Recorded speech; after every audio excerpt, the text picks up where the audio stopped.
Hello students, let us discuss with probability mass function that is called as a PMF. कोई भी function PMF होता है, ये कैसे डिसाइड करेंगे? उसकी दो कंडीशन है. The first condition is P of x should be greater than equal to 0. इसका मतलब क्या है? ऑल P of x ये पॉजिटिव होने चाहिए. देखो प्रोबेबिलिटी की वैल्यू ऑलवेज बिटवीन 0 to 1 रहती है. एग्जाम्पल देखो इसका, अगर मैंने 100 मार्क की टेस्ट ली तो किसी भी स्टूडेंट को मिनिमम मार्क कितना मिल सकता है? कम से कम कितना मार्क मिलेगा? 0. 0 के नीचे वो जा नहीं सकता है.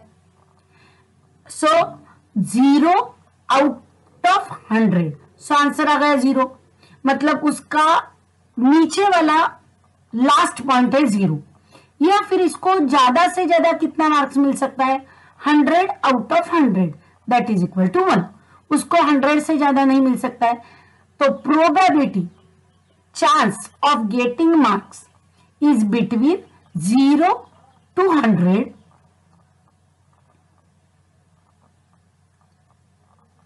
सो प्रोबेबिलिटी मतलब chance. So it is upon 100 upon 100 upon 100. So 0 upon 100 is 0. Less than equal to P of getting marks upon 100 is probability of getting marks is 1. ठीक है. So P of x की value हमेशा positive होनी चाहिए. And condition number 2, summation of P of x is equal to 1. जितनी भी P of x की value दी है उनकी टोटल करो तो वो 1 आनी चाहिए. अगर ये दोनों कंडीशन सेटिस्फाई हो गई तो दिया हुआ फंक्शन PMF है. सो क्वेश्चन करते हैं, determine whether each of the following is a probability distribution, give reason for your answer. So here all P of x are greater than equal to 0. देखो positive है 0.4 0.4 0.2. तो पहली तो कंडीशन सेटिस्फाई हो गई. अभी दूसरी करते हैं check. Consider summation P of x is equal to 0.4 plus 0.4 plus 0.2. It is equal to 1. देयरफॉर समेशन P of x is equal to 1. ये पहली वाली एंड ये दूसरी वाली दोनों कंडीशन सेटिस्फाई हो गई. Therefore it is PMF, probability mass function है. यह दिया हुआ डिस्ट्रीब्यूशन सही है. से यहां ये देखो ये वाला वैल्यू, प्रोबेबिलिटी की वैल्यू हमेशा कैसे चाहिए? पॉजिटिव चाहिए. बट यहां वो कैसे आ गई? negative. Here P of is negative. तो कौन सा है? P of x, x की वैल्यू 3 थी तब निगेटिव है. मतलब पहली ही कंडीशन सेटिस्फाई नहीं हुई. Therefore it is not PMF. ये हो गया आंसर. ठीक है.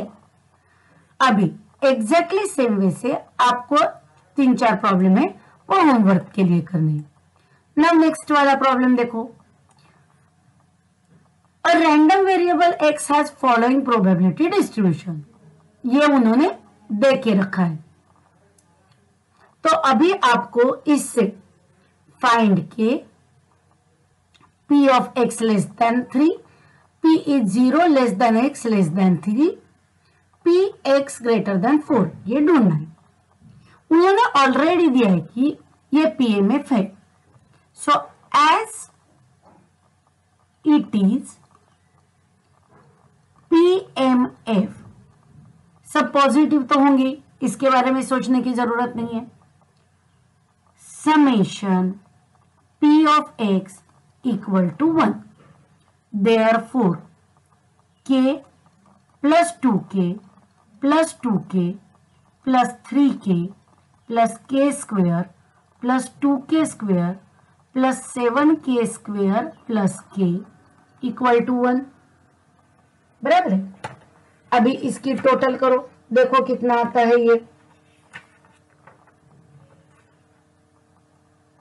इट इज इक्वल टू, ये है k square k square k square, 7 2 9 and 1 10k square plus k वाली वैल्यू देखो कौन सी है, 1 2 प्लस 2 2 3 एंड ये लास्ट वाला, सो 2 और 2 4 5 6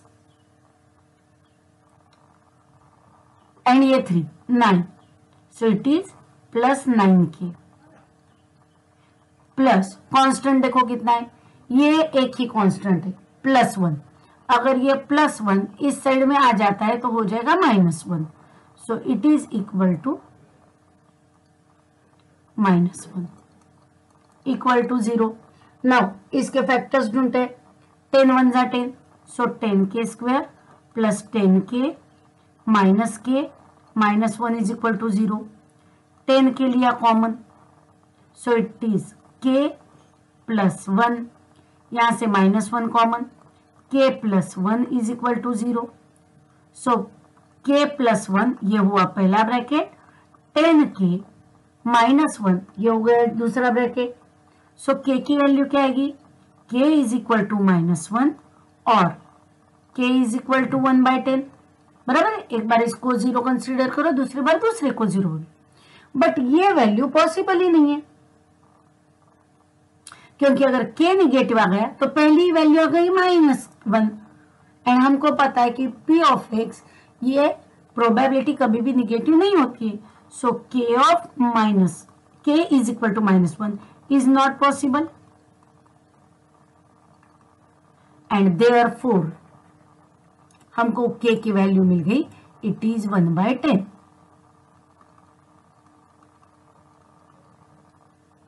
बराबर।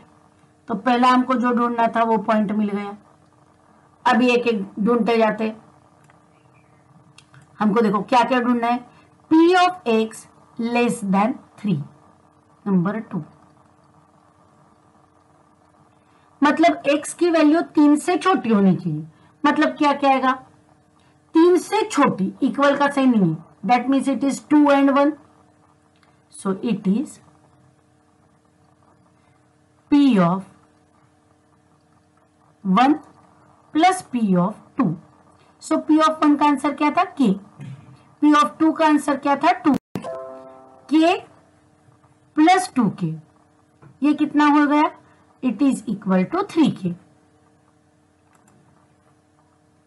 बट मेरे पास अभी k की वैल्यू है, ये देखो k का हमने आंसर क्या ढूंढा था 1/10, so it is equal to 3 into 1/10, so it is 3/10, so ये मुझको सेकंड का आंसर मिल गया।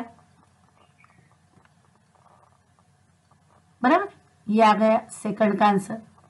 नाउ करते हैं थर्ड वाला, p of 0 less than x less than 3, इसका मतलब क्या है कि x की वैल्यू 0 और 3 के बीच में है, बट इक्वल का साइन नहीं है, मतलब वापस यही कि 0 to 3, बट इन दोनों को नहीं लेना है, मतलब बीच वाली value, so it is 1 and 2, जो आंसर हमने ऑलरेडी ढूंढ के रखा है। अगर आपको डायरेक्टली नहीं लिखना है तो लिखो फिर, it is p of 1 plus p of 2, so it is k plus 2k, it is equal to 3k, 3 into 1/10, so p of 0 less than x less than 3 is equal to 3/10. And fourth one,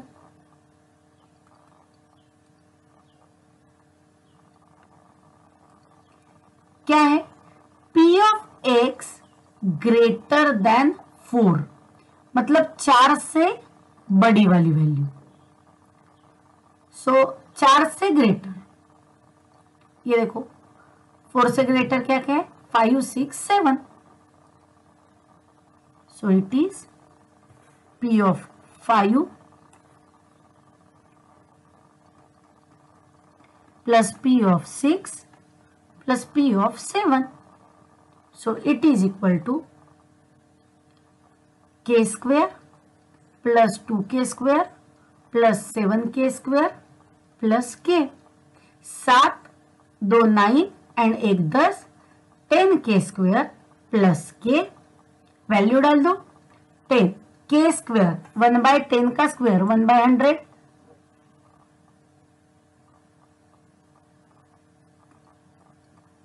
या ऐसा ही लिखो 1/10 का square plus K की value 1/10. एक 10 को square वाला cancel, so it is 1/10 plus 1/10.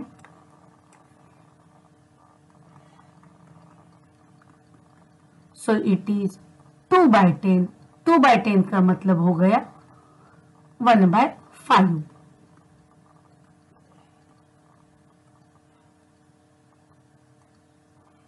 तो ये मिल गया हमको फोर्थ वाला आंसर. ठीक है. एंड नाउ जो नेक्स्ट वाले प्रॉब्लम है, मैं एक आपको एक्सप्लेन कर देती हूं, बाकी के आप करो. Find the probability distribution of number of heads in 2 tosses of coin, number of tails in 3 tosses of coin. So आपको जस्ट कॉइन को टॉस करना है एंड आपको चेक करना है कि कितने आ सकते हैं. सो फर्स्ट एक्स कितना, 2 बार कॉइन टॉस किए, बराबर है. तो जब 2 बार कॉइन टॉस कर सकते, number of heads in 2 tosses of coin, एक कॉइन को 2 बार टॉस करना या 2 कॉइन को 1 बार टॉस करना. सो दोनों का मतलब सेम होता है. तो देखो x क्या है, नंबर ऑफ हेड्स, बराबर. So x equal to number of heads.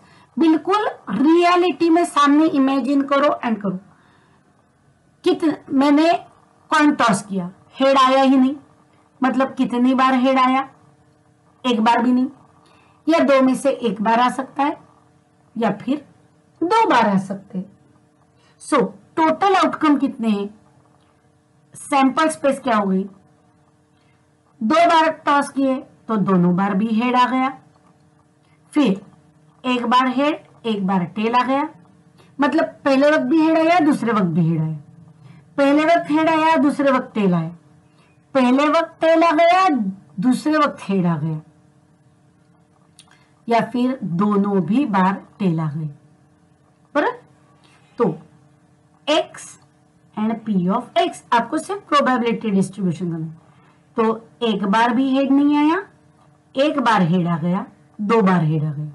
तो देखो 1 बार भी हेड नहीं आया, ये कितने बार हुआ है,